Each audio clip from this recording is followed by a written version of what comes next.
हम लोग, हमारे कोई दलित भाई आता है उसको तो हम साइड में बिठाते हैं, इन लोगों को भजन गवाते हैं, हम लोग इनको सुनते हैं, इनको मंच देते हैं, मगर दलित भाई को कभी मंच नहीं देते। इसको मैं मेरी तरफ से एक भजन जिहाद नाम दूंगा। ये एक प्रकार का भजन जिहाद हो रहा है पूरा। ये लोग बोल रहे हैं हमारे भजन है, इनके भजन नहीं है। इनके मुमुड़ो बना महफिले गाओ, ये गाओ, महफिले जो बुलाते हैं वो गाओ। हमारे तो देखिए, हमारे किसान परिवार में महफिले होती नहीं है, ठीक है। इनका काम है नींबुड़ा, नींबुड़ी, पिंबुड़ी, ऐसा गाओ ना तुम लोग। नमस्कार, मैं फिर से राजू द्वासी और ओम गिरी जी महाराज भावी आश्रम में हम लोग यहाँ पर है, बाबा रामदेव जी मंदिर में। और यहाँ पर आज आने का जो विषय है, जो कारण है, वो ये है कि कुछ धार्मिकता को लेकर के कुछ मामला गरमा गया है, जहाँ पर गैर सनातनी भजन नहीं गा सकते हैं, ऐसी कुछ बातें, ऐसी कुछ वार्ताएं चल रही है। तो बाबू जी, ऐसा क्या हो गया जो अचानक हमें आपके मुखारबिन से ये सुनना पड़ा कि ये लोग भजन गाओ, ये लोग मत गाओ, ये लोग अपना नाम चेंज करो? ये बातें पहले तो नहीं आई कभी। देखिए राजू जी, हम लोग नाम चेंज नहीं करवाते हैं, मगर दुख इस बात का है कि हम लोगों ने अभी तक हम लोग पहचान नहीं पाए। मैं भी तो बहुत लोगों को गवाया हूँ, जैसे कि घर के अंदर नाम कुछ अलग होता है, घर के अंदर इस्माइल नाम होता है, बाहर रहता है गोपाल, रामू, श्याम, इस प्रकार से नाम चलता है। नाम बदल के, धर्म बदल के हमारे भजनों में जब भजन गाएंगे, इसके बाद में जैसे ही मेरे को ये खबर पता चली जो चूरू में हुई थी, एक अमृत राजस्थानी करके एक बहुत अच्छा करणी माता का भक्त बनता था, कथावाचक बनता था, और एक दलित की लड़की को लेके भाग गया, 3 बच्चों का बाप। फिर बाद में पता चला कि अमृत राजस्थान नहीं, याकूब अली है। तो इस बात से मुझे बहुत दुख हुआ। इसके बाद में भी बहुत सी अपनी नज़दीक घटनाएं सुनते हैं। सबसे बड़ी समस्या ये आती है कि नाम बदलना ही गलत है। जिसका जो नाम होता है वो नाम, जिसका जो आधार कार्ड में जो नाम है वही नाम अपना रखो, हमें कोई शिकायत नहीं है। तो बाबू जी, आपसे पूछना चाहते हैं, मैं भी यहाँ पर साक्षी रहा हूँ, 2-4 आपकी जो जागरण हुई है, उस जागरण में मुख्य रूप से कौन कौन लोग आए थे जिन्होंने यहाँ पे भजन गाया?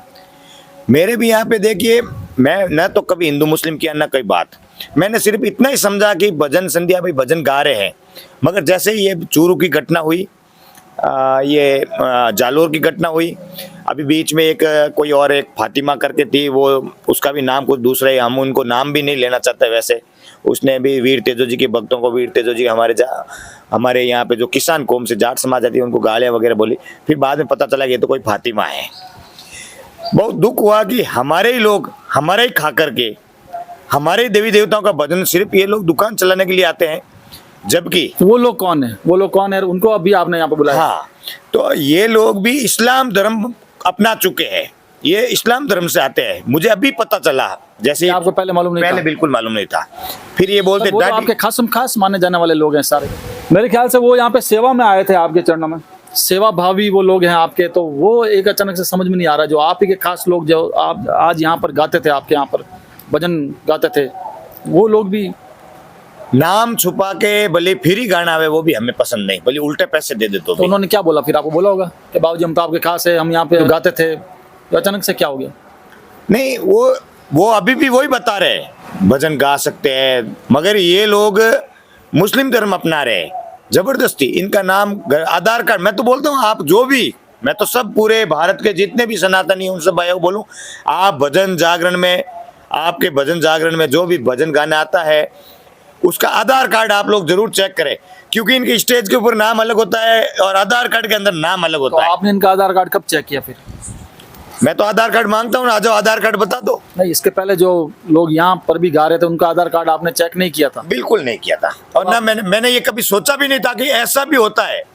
ना हमारे गांव के लोग भी सोचते हैं, क्योंकि ये तो बोलते हैं भाई जाट समाज के हम तो डाडी है, मगर अब मालूम पड़ा कि डाडी सभी लगभग इस्लाम धर्म में जा चुके हैं। इनके घर के अंदर नाम अलग होता है और आम पब्लिक के बीच में नाम अलग होता है।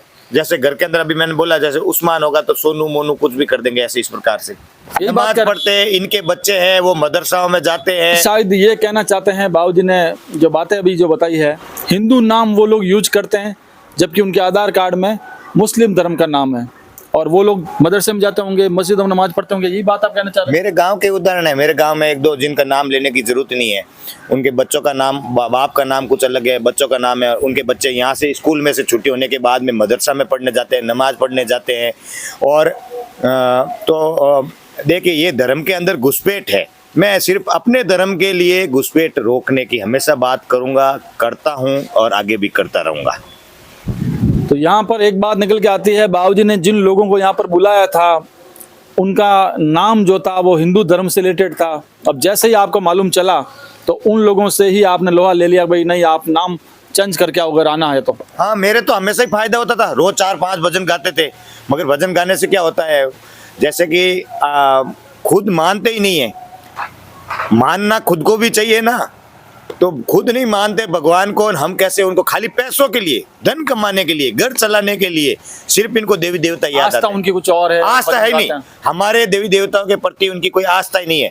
आज तक कोई बता दे कि इन लोगों ने अपने घर पे कोई जम्मा जागरण दिलवाया हो, इन्होंने अपने घर पे देवी बिठाई हो, इन्होंने कोई भगवान को बिठाया हो, इन्होंने कभी कोई जागरण कराई उनके खुद के घर पे, तो मैं ये बात कहना ही छोड़ दूंगा। चलिए तो यहाँ तक बात हो तो रामदेव जी महाराज के हिंदू भी आते हैं, मुस्लिम भी आते हैं। आप रामदेव जी के यहाँ पे मेहनत है, पुजारी है, कहाँ पूछते मुसलमान, जाते हैं कोई भी रामदेव? मुस्लिम जाता है, ये जाना ये सिर्फ दिखावा अलग होता है। रामदेव जी के 24 पर्चों में से किसी मुस्लिम को पर्चा दिया क्या? नहीं दिया। रामदेव जी महाराज के कोई आप पूरे भारत में बता दो किसी भी मुस्लिम ने रामदेव जी का जम्मा जागरण करवाया हो, या किसी के घर में रामदेव जी की मूर्ति हो, कोई बता सकता है कि कहीं पे कभी रामदेव जी के इन्होंने जम्मा जागरण करवाया? ये सिर्फ कहने की बातें हैं। और आप पढ़े लिखे हो, मैं पढ़ा लिखा हूँ। मुगलों के जमाने में रामदेव जी महाराज ने सनातन धर्म को एक करने के लिए, जात पात को मिटाने के लिए, ऊंच नीच को मिटाने के लिए उन्होंने संघर्ष किया। रामदेव जी महाराज ने, मुगलों का राज था उस टाइम में, रामदेव जी ने सिर्फ सनातन धर्म का काम किया था। अब इसके बाद में इन लोगों ने बता दिया कि भाई हम तो रामदेव जी को पूछते हैं। कहाँ पूछते हैं? एक भी मुझे मुस्लिम का मोहल्ला, मुस्लिम का घर बता दो जहाँ पे इन लोगों ने रामदेव जी के नाम की जम्मा जागरण करवाई हो। अरे ये लोग सिर्फ पैसे कमाने के लिए गाते हैं, सिर्फ और सिर्फ पैसों से मतलब है इनको, भगवान से कोई मतलब नहीं, न सनातन धर्म के लोगों से। उल्टा इन लोगों की वजह से ये समझ आती है। जैसे अरे नाम चेंज करनी है, नहीं किया कोई फर्क नहीं पड़ता है। वो समय अलग था, सोशल साइड था, लोगों में जागरूकता नहीं थी, हम लोगों को भी पता नहीं था, लोग भात भात की बातें करते, उससे अपने कुछ लेना देना नहीं। मेरा तो सिर्फ इतना है, हमने भी शास्त्र पढ़े, हमारे सनातन धर्म के अंदर नारियल नहीं चढ़ता है, खंडित, तो हम लोग खंडित लोगों से भजन नहीं करवाते। दूसरी बात, वो लोग अगर उनका इस्लाम धर्म के अंदर कोई गाना बजाना, भजन गाना कहीं पे है क्या? नहीं है। तो वो लोग जो मुस्लिम होकर के हिंदू धर्म के जो भजन गाते हैं, देवी देवताओं के जागरण जगरात्रा में जाते हैं, वो लोग इस्लाम धर्म के साथ भी गद्दारी करते हैं और हिंदू धर्म, सनातन धर्म के साथ भी गद्दारी करते हैं वो लोग। मैं तो इतना ही कहूंगा आप लोगों को, आप लोग जिस धर्म को मानते हो उस धर्म में आप लोग रहो, उस धर्म को बड़े ईमान से निभाओ। आप लोग ऐसा काम मत करो। हिंदू मुस्लिम की बात नहीं है, मैं अपने धर्म में घोरे घुसपैठ को रोकने की बात कर रहा हूँ। अपना जो धर्म मानते हो, जिस धर्म से हो, उस धर्म को ईमान से निभाओ। आप हमारे आपकी मांग ये है, चाहे नाम छुपाए चाहे ना छुपाए, ये लोग हिंदू धर्म के गाने नहीं गाए। क्यों गाए? भजन नहीं गाए। क्यों गाए? क्या काम है हमारे हिंदू धर्म के भजन गाने का? आप अपने धर्म को, जिस इष्ट को मानते हो उस इष्ट के साथ वफादारी से रहो, ईमान से रहो, धर्म से रहो। सिर्फ पैसे कमाने के लिए, सिर्फ पैसे कमाने के लिए, सिर्फ पैसे कमाने के लिए, हिंदू धर्म को भ्रष्ट करने के लिए, हिंदू मंदिरों को, हिंदू अनुष्ठान को भ्रष्ट करने के लिए ये लोग जबरदस्ती आकर के, गुमराह करके, हमारे लोग क्या है, कोई भजन कोई भी गाएगा और ये लोग भजन गाएंगे, लोग मुसलमान गा रहा है भजन, तो मुस्लिम कुरान के अंदर इनके जो शास्त्रों में है, जैसे हमारे शास्त्रों में कैसे है कि भाई खंडित नारियल नहीं चढ़ेगा तो हम खंडित लोगों को भजन नहीं गवाते, तो इनके भी तो नियम है। मगर ये लोग इनके नियम के अकॉर्डिंग ये अपने समाज में बाहर क्यों नहीं करते कि ये लोग भजन गा रहे हैं, भाई हम लोग इनको बाहर करते हैं? नहीं करते। क्यों नहीं करते? उनको पता है अपने लोग जाके वहां घुसपैठ कर रहे हैं, करने दो। इसको मैं मेरी तरफ से एक भजन जिहाद नाम दूंगा। ये एक प्रकार का भजन जिहाद हो रहा है। समझो कि 2004 से पहले सभी आप देख लो, मोहन जाला, रामनिवास राव, जितने भी ये नैनाराम इंदाना, मोहनदास जी निम्बारक, जितने भी पुराने भजन गायक वो सभी सनातनी थे, हिंदू थे। मगर 2004 के बाद में और उसमें 10 म्यूजिशियन वालों को डाल दिया, धीरे धीरे बढ़ता गया कारवां, लोगों में जागरूकता आई नहीं। जागरूकता मुझे भी नहीं आई, समझो ना, मुझे भी तो, हम भी तो नहीं मानते ऐसा। मगर जैसे ही मैंने पढ़ा, जैसे ही मेरा विवेक जगा, ये आदमी का विवेक कब जागे ये अपने को पता नहीं रहता है। मेरे इष्ट ने मुझे मना कर दिया, मैंने उसी दिन मना कर दिया कि मेरे सत्संग नहीं करवानी। भले ही हम लोग ऐसे बैठे बैठे राम राम कर लेंगे, बस हो गया, मगर मुझे खंडित लोगों से भजन नहीं गवाने, मतलब नहीं गवाने। और सनातन धर्म भी जाग रहा है। अब ये जो घटनाएं हो रही है, घटनाओं को देख के तो आपको समझ में ही आ रहा होगा पूरी बातें कि ये बातें क्यों हो रही है, ऐसी नाम छुपाने की वजह से हो रही है। इसको भजन जिहादी बोलेंगे। मैं तो मेरा काम ये है कि हमारे अपने सनातनियों को एक करें। हम लोग, हमारे कोई दलित भाई आता है उसको तो हम साइड में बिठाते हैं, इन लोगों को भजन गवाते हैं, हम लोग इनको सुनते हैं, इनको मंच देते हैं, मगर दलित भाई को कभी मंच नहीं देते। तो मेरा काम ये रहेगा कि मेरे सनातन धर्म के जितने भी दलित भाई हो, एक तो बाबा रामदेव जी के जो विचार थे मुगलों के जमाने में कि ऊंच नीच का भेद मिटे, जात पात मिटे, ये काम मैं करूंगा, मगर अपने धर्म में कभी घुसपैठ नहीं होने दूंगा।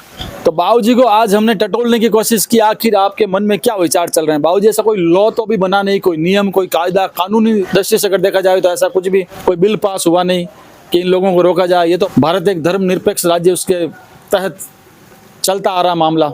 तो फिर आप अगर ये लोग बंद नहीं होंगे तो आप लोग क्या करेंगे? क्या मैसेज होगा आपका? क्या आरोप है आप जो इन पर लगा रहे हैं? क्या आपकी प्लानिंग होगी? अभी धर्मांतर कानून आया था, अपने विधानसभा के अंदर पारित भी हुआ था, आपको पता होगा, 29 तारीख को, पिछली 29 तारीख को। कुछ राजनीतिक बलि चढ़ते हैं। अभी आज भारत में 2 कानून की बहुत जरूरत है। वैसे ज्यादा बड़ी बातें तो करनी भी नहीं चाहिए। अपने मैं जैसे साधु, नॉर्मल साधु, तो नॉर्मल के हिसाब से बात करिए, बड़े लेवल के लोगों की बातें हैं। मैं मेरे लोगों को जगा रहा हूँ, मेरे लोग जाग रहे हैं। अभी तक लगभग राजस्थान के अंदर इन लोगों को बड़े बड़े स्टेज इनके बंद हो गए, लोग हमने जागे। देखा था वीडियो जहाँ संपत पूनिया एक सिंथेसाइजर ऑर्गन बजाने वाले व्यक्ति को बोलते हैं भाई आज तो हमारे मेहमान हो लेकिन कल से मत आना, इस प्रकार। ये हमारी सनातन धर्म की परंपरा है, हम किसी का अपमान सामने नहीं करते। लोग जाग रहे हैं, लोग, हमें तो लोगों को जगाना है, दूसरा कुछ नहीं करना है। ये लोग तो फिर ही आ जाए तो भी मत गवाओ। तो इसकी मुहिम से, ये जो आपने मुहिम चलाई, इससे कोई फर्क पड़ा? बहुत फर्क पड़ा। आज जैसे गजेंद्र अजमेरा जी है, उनके पास 4 म्यूजिशियन थे, ये इनको बंद कर दिया। तुलसाराम जी बनगांव के पास थे, उन्होंने बंद कर दिया। गजेंद्र राव नहीं गाता है वो इनके साथ में। तो हमारे बहुत से बड़े बड़े सिंगर भी अभी, महावीर साकला है, वो भी अभी किसी के मतलब अपने म्यूजिशियन नहीं रखता है। हमारे छोटे छोटे गाँवों के अंदर भी लोग जागरूक हुए। जागरूक इसलिए दुख हमें इस बात का हुआ कि हमारे ही लोग पता नहीं कब धर्म बदल के चले गए, हमें पता ही नहीं चला। जिनको हम अपना समझते हैं, जिनको हम कलेजे से लगाते हैं, जिनको हम लोग कभी भी हमने अपने से दूर नहीं किया, बहुत दुख होता है। और फिर बाद में सबसे खतरनाक तो वही होता है जो अपने से दूर गया है, वो सबसे खतरनाक होता है। इसको ही तो घुसपैठ बोलते हैं। जैसे ही आपने मुहिम शुरू की या उनको बोला होगा या आपकी बात जो है लाखों लोग आपके उस इंस्टाग्राम में लोगों ने देखा भी होगा, तो उन लोगों ने जिन्होंने यहाँ पे भजन गाया है, जिनके बारे में आप बात करें, उन लोगों ने कोई आपसे संपर्क साधा कि बाबा जी कुछ रास्ता निकालते हैं या कुछ कीजिए, या आप रुक जाइए? रास्ता क्या निकाले, वो कभी भी आए, बात करे, बात, मगर ऐसे बात घुमा फिरा के हम लोग, मैं कोई नेता तो हूँ नहीं जो ऐसे घर वापसी कर दे, क्योंकि घर वापसी का हमारे में प्रावधान ही नहीं, पहली बात ये है। और अगर हमारे साधु संत, बड़े साधु संत, धर्माचार्य कह देंगे तो हो जाएगी। पहली बात तो घर वापसी का कोई हमारे प्रावधान ही नहीं है। मैं तो उनसे इतना ही कहता हूँ, भाई आप अपना जो धर्म है उसको ईमान से निभाओ। आप लोग जिस धर्म में हो, जिसमें भी हो। कई लोग तो वापस हिंदू धर्म में आते हैं ना, वो पता नहीं है। वो, मैं इतना बड़ा भी नहीं हूँ, इतना बड़ा धर्माचार्य नहीं हूँ मैं घर वापसी करवा सकूँ। ऐसा सनातन धर्म में धर्म परिवर्तन का कोई प्रावधान ही नहीं है। मैं तो उनको इतना ही कहूँगा, और पूरे अपने सनातनी हिंदू भाइयों को भी इतना ही कहूँगा कि आपके उधर कोई भजन गाने आते हैं तो आप उनका आधार कार्ड जरूर चेक करें। चाहे मैं भी हूँ तो उसमें कोई नाराज होने की जरूरत नहीं है, क्योंकि हमारे अनुष्ठान एक प्रकार का ये भजन जिहाद हो रहा है, जिसके अंदर धर्म के अंदर घुसपैठ होती है। तो उसको आप विशेष ध्यान रखें, अपना अपना समझे। सनातन धर्म हमारा अपना है, जातिवाद नहीं करें, ऊंच नीच नहीं करें।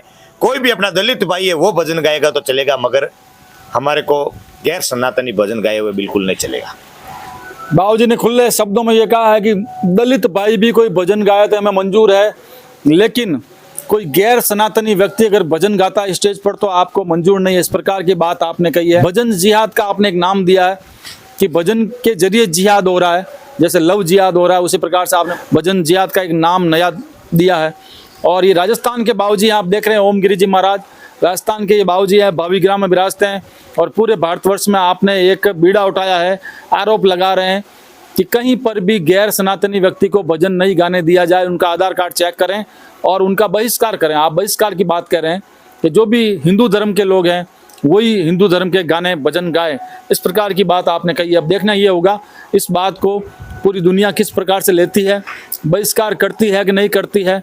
क्या के सामने वाली जो पार्टी है, जो सामने वाले जो लोग हैं जिनके बारे में आरोप लगाए जा रहे हैं, वो क्या बोलते हैं? वो तो कई बार वो लोग लाइव आके बोले हैं भाई ये भजन तो हमारा ही है, हम लोग पहले से ही गा रहे हैं। किसने बोला? कई लोग बोलते हैं। आज से 2000 साल 2000 से ले लो, ज्यादा नहीं तो 2000 से पहले ढोलक बजाने नहीं आने देते थे, नहीं आने देते थे। नहीं आने देते थे। कौन सा पुराना, ये लोग बोल रहे हैं हमारे ही भजन है, इनके भजन नहीं है। इनके मुमुडो बना, मैपिले गाओ, ये गाओ, मैपिले जो बुलाते हैं वो गाओ। हमारे तो देखिए, हमारे किसान परिवार में मैपिले होती नहीं है, ठीक है। इनका काम है नींबुड़ा, नींबुड़ी, पिंबुड़ी, ऐसा गाओ ना तुम लोग। मतलब लोकगीत ये गा सकते हैं, मगर भजन तो इनका, आप बता दो पुरानी कोई कैसेट में ये फलाना ये गा रहा था। अगर ये पहले से भजन गाते थे तो इनकी कैसेटें वगैरह इनकी आनी चाहिए थी ना। मैंने मेरी तरफ से प्रण ले लिया कि मेरे आगे और पीछे जब सनातनी होंगे वहीं पे मैं जाऊंगा। मैं खुद कहीं पे जाता नहीं हूँ, जहाँ पे ये गैर सनातनी भजन गाएंगे या बजाएंगे वहाँ पे मैं मेरे ऊपर ले रहा हूँ। और मेरी तरह अगर राजस्थान के सभी लोग संकल्प ले ले भाई हमारे सनातनी होने चाहिए, उससे फायदा होगा, उनके अनुष्ठान सफल होंगे। इतना खर्चा करने के बाद में भी कलंकित क्यों करे, अपना अनुष्ठान खराब क्यों करे। तो मैं मेरे ऊपर लेता हूँ। और ऐसे भटक भटक के गौशाला में उसने फलाना ने ऐसा किया, वहाँ पे उसने किया, मैं उनके चक्कर में पड़ूंगा तो मेरा जो मेन विषय है ये भटक जाएगा। तो मेरे को 17 पंचायती तो करनी नहीं है। अपने मारवाड़ी में कहते हैं, मैंने जो एक विषय ले लिया, इस विषय के ऊपर ही काम करेंगे। आज नहीं तो कल, कल नहीं तो परसों। जो लोग कोई बुलाते होंगे वो अपना आप समझ जाएंगे और जागरूकता आएगी। इसमें कोई प्रकार की राजनीति नहीं। और सबसे पहला बात तो यही है मेरा कि मेरे अपने सनातनी, मैं रामदेव जी के मंदिर में बैठा हूँ तो मेरे रामदेव जी के विचारों के ऊपर मेरे सनातनी एक लोटा एक मटकी से पानी पिए, उस दिन मेरी भक्ति सफल है। भजन जिहाद करके आपने एक युद्ध छेड़ा है उन लोगों के खिलाफ जो अपना नाम छुपा करके या नाम नहीं छुपा करके हिंदू देवी देवताओं के भजन गाते हैं। उनके ऊपर आपने कटाक्ष किया है, बहिष्कार करने की बात कही है। और मीडिया के माध्यम से हम ये भी कहना चाहते हैं, एक पक्ष हमने आपको दिखा दिया है। ओम गिरी जी महाराज ने अपनी बात कही है, अपनी बात रखी है मीडिया के समक्ष, दर्शकों के समक्ष। अगर वो दूसरा जो सामने वाला पक्ष है, अगर वो भी अपनी बात रखता है तो मेरे ख्याल से यहाँ आ जाए। अगर वो लोग यहाँ आते हैं आपके सामने, मुझे बुलाते हैं, आधार कार्ड साथ लेके आवे, अपना आधार कार्ड साथ लेकर के अपनी कोई बात रखना चाहते हैं, ये मंदिर यहाँ पर खुला है और मैं भी यहाँ पर आ जाऊँगा और बाबूजी के समक्ष ही बात हो जाए। अगर मुझे वो अकेले में कहीं पर बुलाएंगे और वहाँ अपनी बात रखेंगे तो बाबूजी वापस मुझे बुला करके कटाक्ष करेंगे। इससे अच्छा है कि यहाँ सामने आ जाए तो बाबूजी उनसे जो है परोक्ष रूप से बात कर ले और वो वीडियो जो है पूरी दुनिया देख ले। वो लोग क्या कहना चाहते हैं, हम उनकी भी बात रखने को तैयार हैं। भजन प्रेमी, हिंदू धर्म प्रेमी किस प्रकार से बाबूजी की बातों को सीरियस लेती है और आगे क्या होता है।